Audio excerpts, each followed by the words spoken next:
السلام. واش عمركم ذقتوا الحليب بسبرايت؟ اليوم غادي نصايبو هواتي، وهو واحد الدسر اللي مشهور عند الكوريين في الصيف اللي ما كيقدروش يعيشوا بلا به الصراحه. بما انه موسم الدلاح فما غاديش نلقاو ما احسن من هاد الفاكهه باش نديروا هاد الوصفه. وتقدروا تختاروا نتوما اي فاكهه بغيتو، تقدروا تخلطوهم مع بعضياتهم. مثلا تستعملوا 4 الفواكه دقه واحده، مثلا فخيز، دلاح، تفاح، البنان، على حسب الذوق ديالكم. العناصر المهمه الاخرين اللي غادي يكونوا عندنا هما سبرايت والحليب. انا كنفضل نستعمل هذا الماء حيتاش هو سون لاكتوز وكيكون شويه حلو.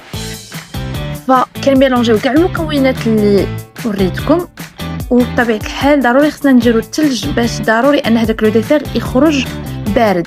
بالنسبه للحليب حاولوا ما ديروش كميه كبيره، تكون قليله ولكن سبرايت كثيره.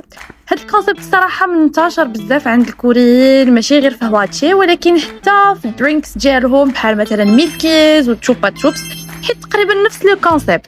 الحليب وسبرايت جوج عناصر مختلفه، ما تجيش لك على بالك انهم يقدروا يتميلونجاو ويعطيوك ديسير بارد للصيف.